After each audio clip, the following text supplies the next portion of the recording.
بسم اللہ الرحمن الرحیم۔ السلام علیکم ورحمۃ اللہ وبرکاتہ۔ معزز طلبہ، سبق نمبر 54 ہے اور باب صفت الصلاۃ انشاءاللہ آج مکمل ہوگا، جس میں ہم آخر میں تشہد، درود شریف، دعا اور سلام پھیرنے کے مسائل ذکر کریں گے۔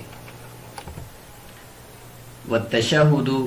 التحیات للہ والصلوات والطیبات، السلام علیک ایہا النبی الی آخرہ۔ یہاں سے سب سے پہلے تشہد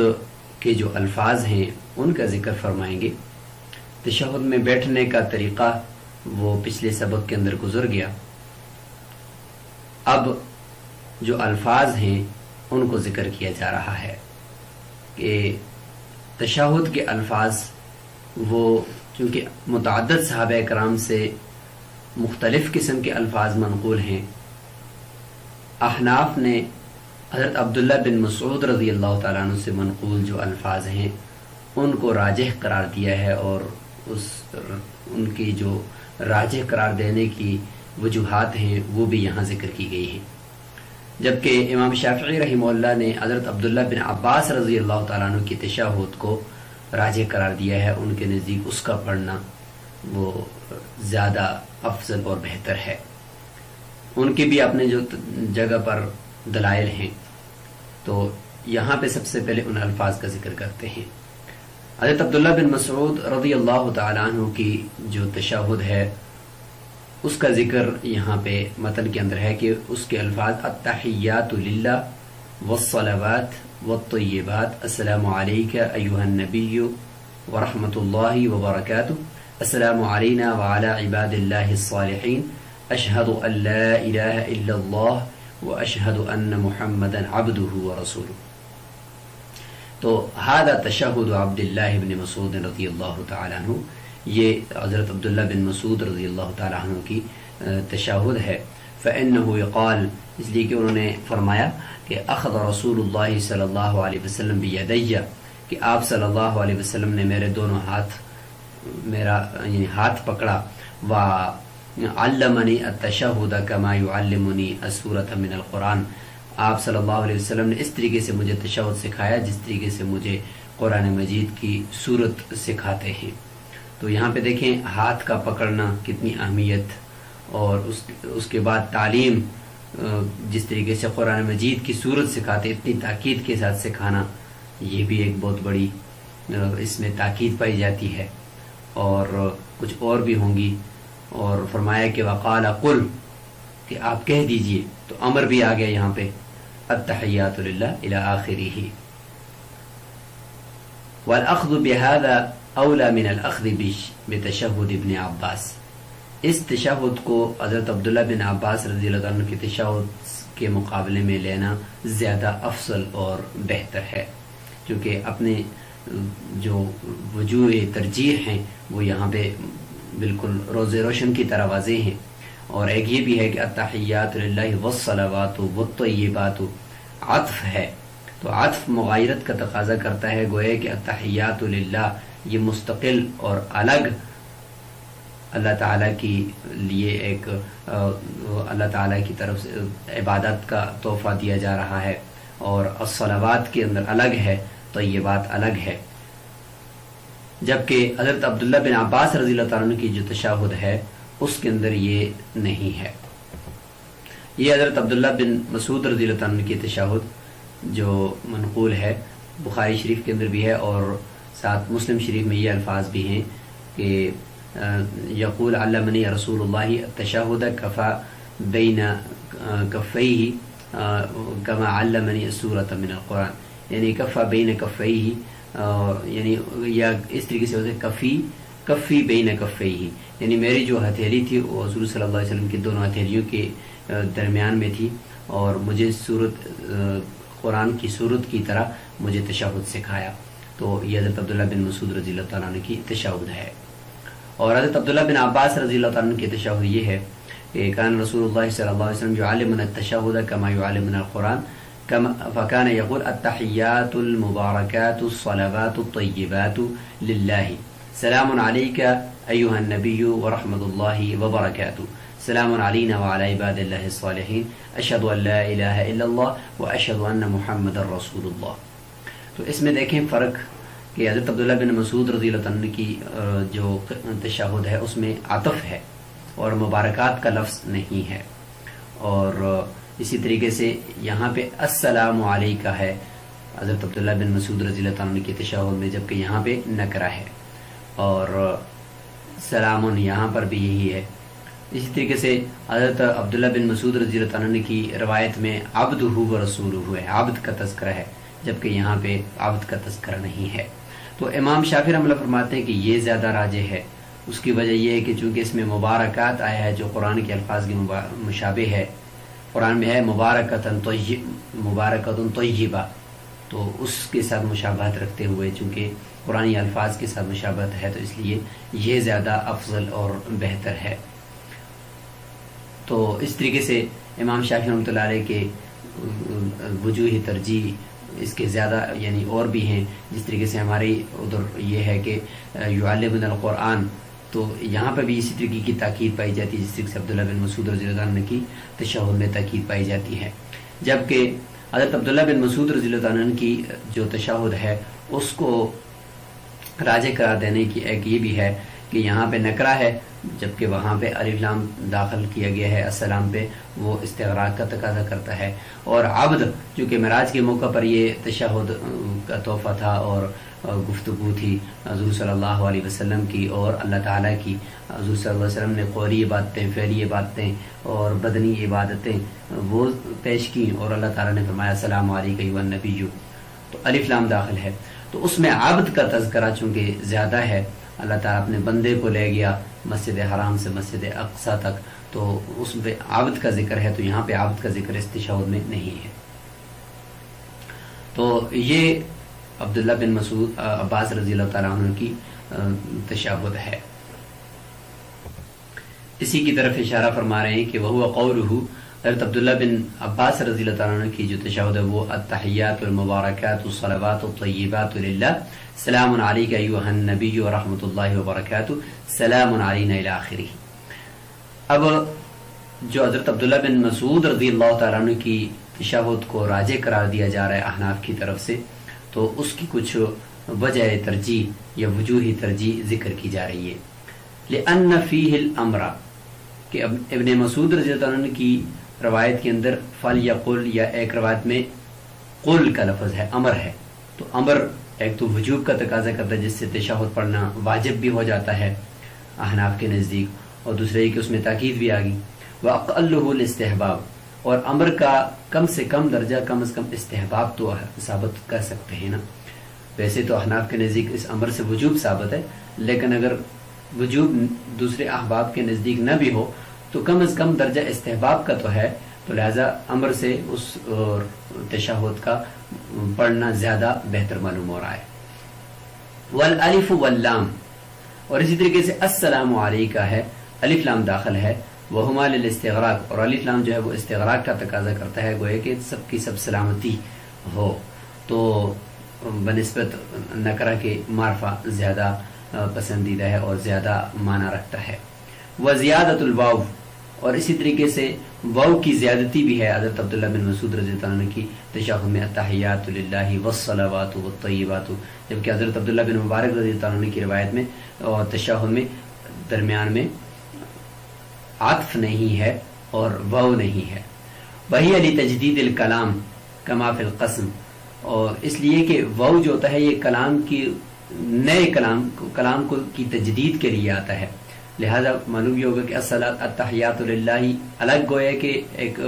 عبادات کا تحفہ ہے اور یہ ایک الگ ثنا ہے، اور والصلوات الگ ہے اور والطیبات الگ ہے. جبکہ یہاں پہ دیکھیے التحیات المبارکات الصلوات الطیبات، تو گویا کہ یہ کل مل کر چونکہ ایک دوسرے کے لیے موصوف صفت ہے نا، تو موصوف صفت مل کر ایک ہی چیز بن جاتی ہے. جبکہ وہاں پہ عطف معطوف جو ہوتے ہیں وہ الگ الگ چیزیں ہوتی ہیں، تو گویا کہ وہاں پہ الگ الگ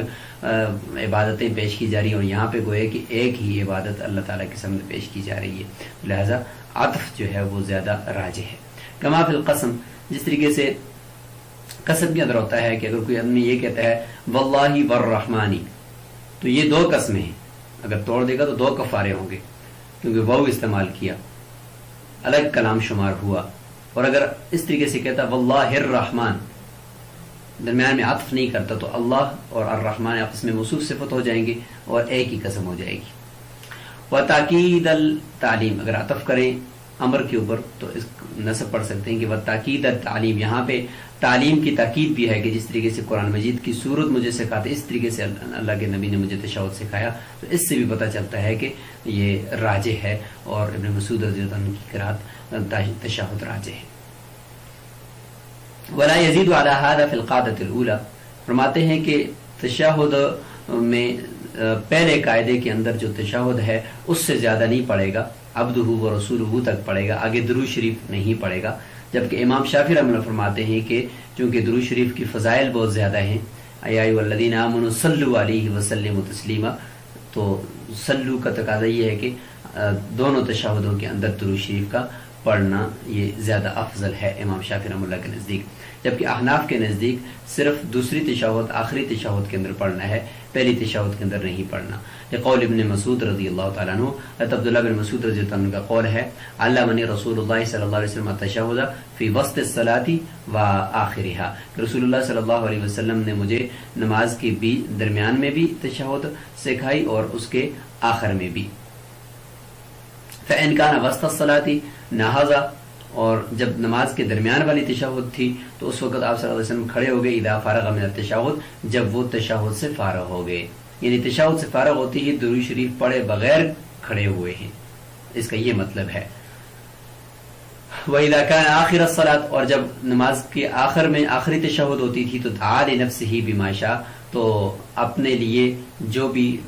چاہتے تھے وہ دعا بھی کرتے تھے۔ تو معلوم یہ ہوا کہ آخری تشہد کے اندر درود شریف اور دعا ہے، پہلی تشہد کے اندر نہیں ہے۔ وَيَقْرَأُ فِي الرَّكْعَتَيْنِ الْأُخْرَيَيْنِ بِفَاتِحَةِ الْكِتَابِ وَحْدَهَا، آخری جو دو رکعتیں ہیں، یعنی 4 فرائض والی نماز، 4 رکعت فرض والی نماز جیسے عصر ہے، ظہر ہے، عشاء ہے، تو اس میں فرماتے ہیں کہ آخری 2 رکعتیں، اور مغرب میں آخری 1 رکعت، اس میں صرف سورہ فاتحہ پڑھے گا، اور یہ بھی پڑھنا کوئی واجب نہیں ہے، مستحب ہے۔ لحدیث ابی قتادہ رضی اللہ عنہ، حضرت ابو قتادہ رضی اللہ عنہ کی روایت، ان النبی علیہ السلام قرأ فی الاخریین بفاتحۃ الکتاب وحدہا، کہ رسول اللہ صلی اللہ علیہ وسلم نے صرف سورہ فاتحہ کو ہی آخری 2 رکعتوں کے اندر پڑھا ہے۔ وہذا بیان الافضل، یہ سورہ فاتحہ کا آخری 2 رکعتوں کے اندر پڑھنا یہ افضلیت کا بیان ہے، کوئی فرض یا واجب ہونے کا بیان نہیں ہے، یہی راجح قول ہے۔ لأن القراءة فرض في الركعتين على ما يأتيك من بعد انشاءاللہ تعالی، جس طریقے سے ابھی اس کے بعد آنے والے جو باب ہے قراءت کا، تو اس کے اندر چونکہ تفصیل کے ساتھ ذکر آ رہا ہے، تو پہلی 2 رکعتوں کے اندر قراءت چونکہ فرض ہے، لہٰذا وہی فرض قراءت آخری 2 رکعتوں کے بھی قائم مقام ہو جائے گی، آخری 2 رکعتوں کے اندر پھر قراءت نہیں ہے۔ تفصیل انشاءاللہ فصل فی القراءت کے اندر آ رہی ہے۔ وجلس فی الأخیرۃ کما جلس فی الأولی، آخری تشہد کے اندر بھی بیٹھنے کی وہی حالت ہے جو پہلے قاعدے کے اندر ہے، پہلے تشہد کے اندر ہے، یعنی دونوں قاعدوں کے اندر، یعنی قاعدہ اولی اور قاعدہ اخیرہ میں سے کسی ایک کے اندر کوئی فرق نہیں ہے، دونوں کے اندر بیٹھنے کی حیت اور حالت ایک جیسی ہے۔ جیسے کہ حضرت وائل بن حجر اور حضرت عائشہ رضی اللہ عنہما کی روایات پچھلے سبق نمبر 53 میں گزر چکی ہیں، جن میں یہ تھا کہ آپ صلی اللہ علیہ وسلم نے دائیں پاؤں کو کھڑا کیا، ان کی انگلیاں قبلے کی طرف کی، اور بائیں پاؤں کو نیچے بچھا کر اس کے اوپر بیٹھ جاتے تھے۔ تو یہی طریقہ اول میں بھی اور اخیر میں بھی ہے۔ وَلِأَنَّهَا أَشَقُّ عَلَى الْبَدَنِ، اور اس طریقے سے کرنا، یعنی بائیں کو بچھا کر اس کے اوپر بیٹھ جانا اور دائیں پاؤں کو کھڑا رکھنا، یہ بدن کے لیے تھوڑا سا مشقت والا ہے بنسبت دوسرے کسی طریقے کے، تو جتنا زیادہ مشقت اٹھائے گا اتنا زیادہ ثواب بھی ہے۔ فَكَانَ أَوْلَى مِنَ التَّوَرُّكِ، بس یہ طریقہ تورک سے بہتر ہے، الذی یمیل الیہ مالک، جس کی طرف امام مالک رحمۃ اللہ علیہ مائل ہوئے ہیں۔ تورک کسے کہتے ہیں؟ تورک کہتے ہیں جس طریقے سے عورتوں کے بیٹھنے کا طریقہ ہے کہ دونوں پاؤں کو دائیں طرف سے نکال دینا اور اپنے کولہے کے اوپر بیٹھ جانا اور اپنی سرین کی نیچے زمین پر رکھ کر اس پہ اپنی مقعد پر بیٹھ جانا. یہ عورتوں کے لیے طریقہ تو ٹھیک ہے لیکن مردوں کا یہ طریقہ نہیں ہے. لیکن امام مالک رحمۃ اللہ علیہ فرماتے ہیں کہ دونوں قاعدوں کے اندر اس طریقے سے بیٹھے گا. اور امام شافعی رحمہ اللہ فرماتے ہیں کہ پہلے قاعدے کے اندر تو اسی طریقے سے بیٹھے گا جس طریقے سے احناف کے نزدیک طریقہ ہے کہ بائیں پاؤں کے اوپر بیٹھے گا، دائیں کو کھڑا کرے گا. اور آخری قاعدے کے اندر امام شافعی رحمہ اللہ بھی فرماتے ہیں کہ اس میں وہ تورک کرے گا، تاکہ وہ فرماتے ہیں کہ تورک کی جو روایات ہیں ان کے اوپر بھی عمل ہو جائے اور بغیر تورک کی جو روایات ہیں ان پر بھی عمل ہو جائے. والذی یرویہ، اور امام مالک رحمۃ اللہ علیہ نے بھی ایک روایت کی ہے، وہ حمید سعید رضی اللہ تعالیٰ عنہ کی، کہ قعد متورکا، کہ آپ صلی اللہ علیہ وسلم تورک کر کے بیٹھے ہیں. تو فرماتے ہیں کہ اس روایت کو ضعفہ الطحاوی، امام طحاوی رحمۃ اللہ علیہ نے اس کو ضعیف قرار دیا ہے. اور اس میں ایک راوی ہے، اس راوی کے بارے میں فرمایا کہ وہ راوی چونکہ ضعیف ہے جس کی وجہ سے یہ روایت وہ محدثین اور اصولین کے نزدیک یہ روایت ضعیف ہے. اور یحمل علی حالت الکبر، دوسرا جواب یہ دیا جا رہا ہے امام مالک رحمۃ اللہ علیہ کی روایت کا کہ اس کو حضور صلی اللہ علیہ وسلم کی بڑھاپے کی حالت یا ذوف العمری کی حالت پر محمول کیا جائے گا. کہ شروع میں تو آپ صلی اللہ علیہ وسلم جو روایات سے مشہور روایات میں ثابت ہے کہ وہ اسی طریقے سے کرتے تھے جس طریقے سے ذکر کیا گیا کہ بائیں پاؤں پر بیٹھتے تھے اور دائیں پاؤں کو کھڑا کرتے تھے. بڑھاپے کی حالت میں پھر آپ صلی اللہ علیہ وسلم تورک کرتے تھے تاکہ آسانی کے ساتھ بیٹھ جائیں. وتشہد، آخری قاعدے کے اندر بیٹھ کر تشہد سب سے پہلے پڑھے گا. وہ واجب عندنا، یہ احناف کے نزدیک واجب ہے. جس طریقے سے عبداللہ بن مسعود رضی اللہ تعالیٰ عنہ کی روایت میں گزر چکا امر کا صیغہ، تو امر کا صیغہ وجوب کا تقاضا کرتا ہے، لہذا اس سے وجوب ثابت ہوگا، فرضیت ثابت اس سے نہیں ہو سکتی. وصلی علی نبی علیہ السلام، حضور صلی اللہ علیہ وسلم پر آخری قاعدے کے اندر پھر درود پڑے گا. وہو لیس بفرض فریضۃ عندنا، احناف کے نزدیک یہ فرض نہیں ہے، خلاف علی شافعی رحمہ اللہ فیہما، سوائے امام شافعی رحمۃ اللہ علیہ کے دونوں کے اندر. امام شافعی رحمہ اللہ درود شریف کے بارے میں فرماتے ہیں کہ قرآن میں سلو آیا ہے، تو سلو امام شافعی رحمہ اللہ کے ہاں یہ امر جو ہے وجوب کا تقاضا کرتا ہے. اور یاد رکھیں کہ امام شافعی رحمہ اللہ کے نزدیک فرض کے بعد ڈائریکٹ درجہ سنت کا ہے، درمیان میں کوئی واجب وغیرہ امام شافعی رحمہ اللہ کے نزدیک نہیں ہے، لہذا جو واجب ہوتا ہے اس کو بھی وہ فرض سمجھتے ہیں، وہ بھی فرض کا درجہ دیتے ہیں. تو امام شافعی رحمہ اللہ کے نزدیک یہاں پہ جب سلو آیا ہے قرآن میں مطلقاً نماز یا خارج نماز دونوں میں، تو لہذا نماز کے اندر بھی فرض ہوگا پڑھنا. اور جب امر آیا ہے تشہد کے لیے تو امر بھی وجوب کا تقاضا کرتا ہے اور وجوب ان کے نزدیک فرض ہوتا ہے، لہذا امام شافعی رحمہ اللہ کے نزدیک تشہد پڑھنا بھی فرض ہو جائے گا. لقول علیہ السلام اذا قلت هذا او فعلت هذا فقد تمت صلاتك، یہ احناف کی دلیل ہے واجب ہونے کی، تشہد کے واجب ہونے کی، کہ آپ صلی اللہ علیہ وسلم نے حضرت عبداللہ بن مسعود رضی اللہ عنہ کو آخری میں یہ فرمایا تھا کہ جب آپ اس طریقے سے کہہ دیں گے یا آپ اس طریقے سے کر دیں گے تو آپ کی نماز مکمل ہو جائے گی. ان شئت ان تقوم فقم،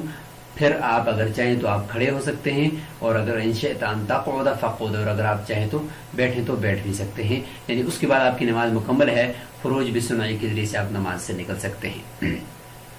تو یہاں پہ دیکھیں قلتا فعلتا، تشہد کی مقدار بیٹھنا یا تشہد پڑھنا، دونوں کے اوپر نماز کی تکمیل کو منحصر کیا ہے. تو اس کا مطلب یہ ہے کہ تشہد اگر فرض ہوتی تو پھر یہ فعلتا ساتھ نہ آتا، بلکہ ڈائریکٹ یہ کہہ دیا جاتا کہ آپ نے یہ کہنا ہے اور آپ نے یہ تشہد پڑھنی آپ پر فرض ہے، تب آپ کی نماز مکمل ہوگی، ورنہ نہیں ہوگی. جبکہ یہاں پہ فرمایا کہ اگر یہ کریں یا یہ کریں، یعنی بیٹھ جائیں صرف پھر بھی نماز مکمل، اور یا اس کو پڑھ لیں پھر بھی مکمل. تو نہ پڑھنے کی وجہ سے صرف وجوب تو ساقط ہو جائے گا، سجدہ سہو لازم ہوگا، اور اگر پڑھ لی تو مکمل ہو جائے گی. تو ظاہر ہے جب پڑھے گا تو پھر تو بیٹھ کر ہی پڑھے گا نا، تو اس سے تو بیٹھنا خود ہی ثابت ہو گیا. اور او فعلتا کا مطلب یہ کہ اگر نہ پڑھیں صرف بیٹھ جائیں اور نماز مکمل کر دیں تو نماز اگرچہ مکمل ہوگی لیکن سجدہ سہو لازم ہوگا اس کے واجب کے ساقط ہونے کی وجہ سے. تو یہاں سے اس سے پتہ چلا کہ فرض نہیں ہے. اور واجب کا قول تو احناف بھی کرتے ہیں، چونکہ واجب احناف کے نزدیک فرض اور سنت کے درمیان کا درجہ ہے، جبکہ امام شافعی رحمۃ اللہ کے ہاں درمیان میں کوئی ایسا درجہ نہیں ہے، اس لیے یا تو وہ ڈائریکٹ سنت کی طرف چلے جاتے ہیں یا ڈائریکٹ کسی چیز کی زیادہ تاکید کی وجہ سے اس کی فرضیت کی طرف چلے جاتے ہیں۔ والصلاۃ علی النبی علیہ السلام خارج الصلاۃ واجبۃ، امام شافعی رحمۃ اللہ نے فرمایا کہ چونکہ صلو علیہ وسلم تسلیما قرآن میں آیا ہے سورہ احزاب میں، تو اس کا مطلب یہ کہ فرض ہے خارج نماز میں بھی اور داخل نماز میں بھی۔ اس کا جواب دیتے ہیں کہ خارج نماز میں صلاۃ یعنی حضور صلی اللہ علیہ وسلم کے اوپر درود شریف کا ایک مرتبہ پڑھنا واجب ہے امام کرخی رحمہ اللہ کے نزدیک، امام مرۃ واحدہ کما قالہ الکرخی، او کلما ذکر النبی علیہ السلام، یا جب بھی حضور صلی اللہ علیہ وسلم کا ذکر کیا جائے تو اس کا پڑھنا خارج نماز کے اندر واجب قرار دے دیا گیا ہے، کما اختارہ طحاوی، جس طریقے سے امام طحاوی رحمۃ اللہ علیہ نے اختیار کیا کہ ہر مرتبہ حضور صلی اللہ علیہ وسلم کا نام جب بھی لیا جائے تو درود شریف کا پڑھنا واجب ہے، اور اسی کو راجح بھی قرار دیا گیا ہے۔ تو فکفینا مؤونۃ الامر، پس یہ جو امر ہے صلو علیہ وسلم تسلیما، اس امر کا جو ذمہ داری ہے اس سے وہ ہمارے لیے کافی ہو جائے گا، کون سا؟ خارج نماز کے اندر پڑھنا۔ تو جب خارج نماز کے اندر ہمارے لیے پڑھنا کافی ہے، تو چونکہ آیت تو مطلقاً اس میں نماز کا ذکر تو ہے نہیں ہے، تو ہم اس کو خارج نماز کے اندر ایک مرتبہ پڑھنے کے اوپر یا ہر مرتبہ پڑھنے کے اوپر اس کو محمول کر دیں گے۔ امر کی جو ذمہ داری تھی، جو بوجھ تھا، وہ ہم سے خارج نماز میں مکمل ہو جائے گا، پس داخل نماز کے اندر ہم اس کو فرض یا واجب نہیں قرار دیں گے۔ لہذا امام شافعی رحمۃ اللہ کے قول کے مطابق یہ فرض ہوگا، اور احناف کے قول کے مطابق یہ سنت ہوگا درود شریف کا پڑھنا نماز میں۔ والفروض المربی فی التشہد والتقدیر، امام شافعی رحمۃ اللہ کو جواب دیا جا رہا ہے کہ چونکہ حضرت عبداللہ بن مسعود رضی اللہ تعالیٰ عنہ کی روایت ہے، وہ فرماتے ہیں کہ کننا نقول قبل ان یفرض التشہد، یعنی تشہد کے فرض ہونے سے پہلے ہم السلام علی اللہ، السلام علی جبرائیل و میکائیل، اس طرح تشہد کی بیٹھنے کی حالت میں پڑھا کرتے تھے۔ تو اس سے امام شافعی رحمۃ اللہ فرماتے ہیں کہ دیکھیں، وہ فرماتے ہیں کہ یفرض تشہد کہ تشہد کے فرض قرار دینے سے پہلے ہم یہ پڑھتے، تو اس کا مطلب یہ کہ تشہد فرض ہے۔ تو اس کا جواب